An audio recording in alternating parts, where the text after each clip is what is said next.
अस्सलाम वालेकुम।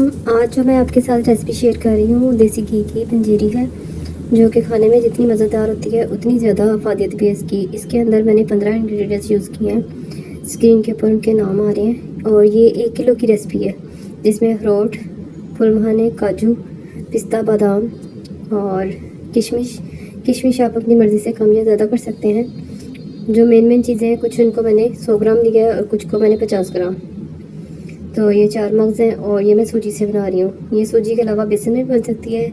मीठे के लिए मैं इसमें शक्कर यूज़ कर रही हूँ, जो कि 250 ग्राम है। और ये है कमरकस, जो कि माओं के लिए बहुत अच्छी है, जो न्यूली मदर्स हैं उनके लिए। सौंठ है और इलायची। इसमें असली देसी घी यूज़ होता है, जो कि सेहत के लिए बहुत अच्छा होता है। अच्छा ऐसा है कि इसमें घी का इस्तेमाल जो है हम बहुत ज़्यादा नहीं करेंगे। अगर इसमें आधा किलो में आधा किलो डालेंगे तो उसकी क्वांटिटी बहुत ज़्यादा हो जाएगी।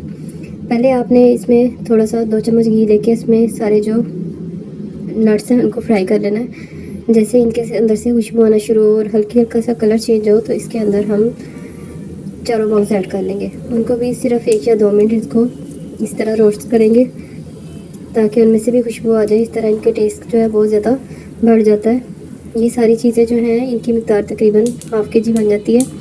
इनको मैं निकाल लूँगी। आधे मैं जो है इनको पीस लूँगी और आधे मैंने इनको फुल ऐसे ही डालने हैं। अब थोड़ा सा घी डाल के मैंने किशमिश को भी फ्राई कर लेना है। फ्राई करने से इन चीज़ों का टेस्ट बहुत ज़्यादा बढ़ जाता है। जैसे ही किशमिश फूलना शुरू हो जाए तो इसको हम निकाल लेंगे। इसको भी मैंने निकाल लिया एक साइड पे। तो अब दोबारा से घी डालेंगे और इसमें फूल मखाने डाल देंगे। फूल मखाने जो है इनको भी हल्का सा रोस्ट करेंगे, जलाना नहीं है, इससे ये क्रिस्पी हो जाएंगे। ये कमरकस है जिसको मैंने पीस लिया अच्छी तरह से, और इसको बाद में मैं छान भी लूँगी ताकि इसके मोटे ज़रे जो है मुँह में ना आए। ये देखो बिल्कुल बारीक छान लिया मैंने, और ये तकरीबन 1 टेबल स्पून है। अब थोड़ा सा घी डाल के चारों गूंदे जो है उनको फ्राई करेंगे। इनको मैंने थोड़ा सा कूट के छोटा कर लिया है ताकि जल्दी फ्राई हो जाए।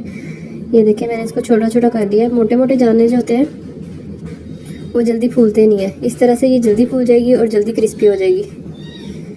ये देखें फूल रही है। इसको पूरा फूलने दें, अलट पलट कर दें ताकि कोई भी अंदर से गम बाकी ना बचे। इसको अच्छी तरह पकाने के बाद हम निकाल लेंगे। और ये पंजीरी के अंदर ये जो चीज़ें हैं ये आपकी जो है ना घुटनों की दर्दें, पट्ठों की कमज़ोरी, इनको दूर करती हैं। ये आपने लाजमी यूज़ करनी है। इसके बाद बाकी जो घी बचे हैं वो मैंने सारा डाल दिया है। ये 1 पाव घी यूज़ हुआ है। और इसके अंदर हम आधा किलो सूजी डालेंगे। सूजी को जो है बहुत ज़्यादा ब्राउन नहीं करना, इसको इतना भूनना है कि इसके अंदर से खुशबू आना शुरू हो जाए। ना ही इसको हमने बिल्कुल कच्चा रखना है। कुछ लोग बिल्कुल इसको 1-2 मिनट ही पकाते हैं, लेकिन हम इस तरह से नहीं करेंगे। ये देखिए इसका हल्का सा कलर चेंज होना शुरू हो गया। इसको मसलसल हिलाना है। यही जो है कि अगर आप इसको छोड़ देंगे तो ये जल जाएगी। ये 10 से 15 मिनट लेगी। बहुत ज़्यादा तेज़ आंच पे नहीं पकानी ताकि ये जले ना।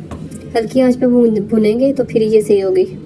ये देखिए मैंने आधे नट्स जो है वो आधे मैंने पीस लिए हैं। इसमें मैंने खोपरा भी आधा पीस के डाल दिया है और उसमें इलायची पाउडर भी डाला है। इलायची पाउडर तकरीबन 1 टीस्पून है। ये देखिए खोपरा भी मैंने पीस लिया था। और अब इसमें मैं कमरकस शामिल कर रही हूँ और इसमें 1 चम्मच जो है मैंने सौंठ का डाला है। ये बहुत ज़रूरी है, इससे जिस्म की जितनी भी स्वेलिंग है वो ख़त्म हो जाती है। 1 पाव इसमें मैंने शक्कर डाली है। शक्कर को भी मैंने पहले अच्छी तरह से पीस लिया है। चीज़ों को जो है पीसना, साफ़ करना ये बहुत ज़रूरी है। ये देखें चारों बूंदे भी हैं। ये सारी चीज़ें जो है ना मैंने अलग अलग पीस के तो इसमें शामिल कर दी हैं। इलायची की वजह से इसके अंदर एक तो बहुत अच्छी खुशबू आ जाएगी और इसका जायका और ज़्यादा बढ़ जाएगा। इन चीज़ों को पहले मिक्स करके साइड पे कर देंगे। और हमारी सूजी जो है ये भी तैयार है। सूजी को ठंडा करना है, एकदम से गर्म में नहीं डालना, ठंडा करने के बाद डालना है। ठंडा करके मिक्स करेंगे तो जो शक्कर है वो मेल्ट नहीं होगी, वरना एकदम से वो हार्ड हो जाएगी। इसको आप पहले ठंडा कर लें और फिर इसको मिक्स करें। ये देखें बहुत ही लजीज किस्म की हमारी पंजीरी तैयार।